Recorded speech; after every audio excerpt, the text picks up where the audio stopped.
ഇതുവരെ 17 തെരഞ്ഞെടുപ്പുകളിൽ പ്രവചനങ്ങൾ നടത്തിയപ്പോൾ 2 തവണ മാത്രമാണ് തെറ്റിയിട്ടുള്ളതെന്ന് റാഷിദ് സിപി.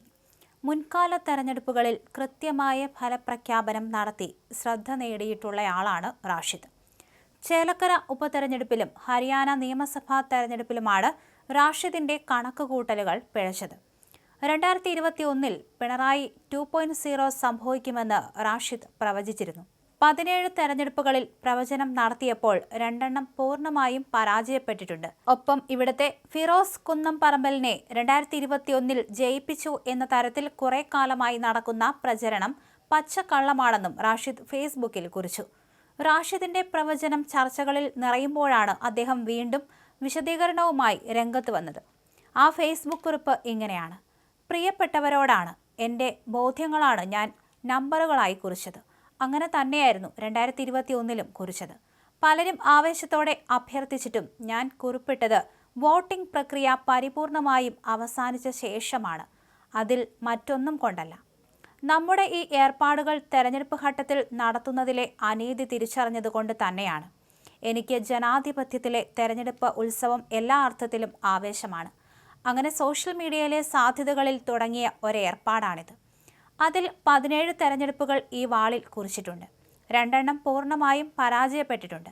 ഒപ്പം ഇവിടെ കുറിക്കാത്ത ഫിറോസ് കുന്നംപറമ്പലിനെ 2021 ജയിപ്പിച്ചു എന്ന തരത്തിൽ കുറെ കാലമായി നടത്തുന്നത് പച്ചക്കള്ളമാണ്, അദ്ദേഹം കുറിച്ചു. അതേസമയം UDF 91 മുതൽ 102 സീറ്റ് വരെ നേടുമെന്നാണ് റാഷിദിന്റെ പ്രവചനം. LDF 38 സീറ്റ് മുതൽ 48 സീറ്റിലേക്ക് ഒതുങ്ങുമെന്നും അദ്ദേഹം പറയുന്നു. NDA 1 മുതൽ 3 സീറ്റ് വരെ നേടുമെന്ന് പ്രവചിക്കുന്നു. 2001 ശേഷം ഇടതുപക്ഷത്തേക്ക് അടുത്ത ന്യൂനപക്ഷ വോട്ടിന്റെ പരിപൂർണമായ റിവേഴ്സ് സ്വീപ്പ് ഇത്തവണ നടന്നതായി അദ്ദേഹം പറയുന്നു. സ്വജനപക്ഷപാതം കൂടുതൽ പ്രകടമായി. അത് ഇടത് അടിസ്ഥാന അനുഭാവ വോട്ടർമാരെ ഒരേപോലെ നിരാശപ്പെടുത്തി. രാഷ്ട്രീയ നിലപാടിലെ തുടർച്ചയായ അസ്ഥിരത ഇടത് രാഷ്ട്രീയ ബോധ്യമുള്ള മനുഷ്യരെ ആകെ നിരാശപ്പെടുത്തി. മുഖ്യമന്ത്രിയുടെ വ്യക്തിഗത ഗ്രാഫിൽ സമാനതകളില്ലാത്ത കുറവ് സംഭവിച്ചുവെന്നും അദ്ദേഹം പറയുന്നു. ഇടതുപക്ഷത്തിന് തിരിച്ചടി കിട്ടാനുള്ള കാരണമായാണ് ഇക്കാര്യം വിശദീകരിച്ചിരിക്കുന്നത്. വോട്ട് കണക്കെടുക്കുന്നതിന് എണ്ണത്തേക്കാൾ ശതമാനക്കണക്കാണ് അടിസ്ഥാനമാക്കി താൻ പ്രവചനം നടത്തുന്നതെന്നാണ് റാഷിദ് പറയുന്നത്. ശതമാനക്കണക്ക് പബ്ലിക് മൈൻഡുമായി കണക്ട് ചെയ്തിരിക്കുന്നതാണ്.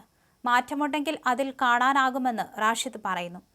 പതിവില്ലാത്ത വിധം ന്യൂനപക്ഷ വോട്ടിന് ശേഷം ഏകീകരണം സംഭവിച്ചു എന്നാണ് UDFന് അനുകൂലമായി റാഷിദ് കാണുന്ന ഒരു ഘടകം. പോളിംഗ് ശതമാനവും മേഖലകളും പരിശോധിക്കുമ്പോൾ ഇത് കാണാമെന്നും റാഷിദ് പറയുന്നു. 2001 തെരഞ്ഞെടുപ്പിലാണ് ഇത്തരത്തിലൊരു ഏകീകരണം നടക്കുന്നത്.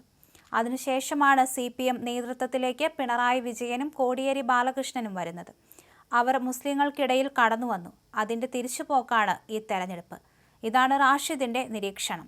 മണ്ഡല പുനർനിർണയം വഴി UDFന് തിരിച്ചടിയായിരുന്ന സാഹചര്യം SIRലൂടെ മറികടന്നു.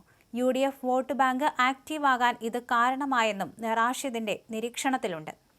ശബരിമല പോലുള്ള വിഷയങ്ങൾ CPMന്റെ വോട്ടായ ഈഴവ സമുദായത്തിലും പൊതുബോധത്തിലേക്കും നിരാശപ്പെടുത്തി. വിശദീകരണങ്ങൾ തൃപ്തികരമായിരുന്നില്ല എന്ന് റാഷിദ് പറയുന്നു. ഇതിനൊപ്പമാണ് മുഖ്യമന്ത്രിയുടെ പ്രതിച്ഛായയ്ക്കുണ്ടായ ഇടിവ്. പിണറായിയുടെ പ്രതിച്ഛായ പ്രതികൂലമായി നിൽക്കുന്ന സാഹചര്യത്തിൽ മുഖ്യമന്ത്രിയുടെ ചിത്രം മാത്രമുള്ള ഫ്ലെക്സ് വച്ചുള്ള പ്രചരണം തിരിച്ചടിയായെന്നും റാഷിദ് നിരീക്ഷിക്കുന്നുണ്ട്.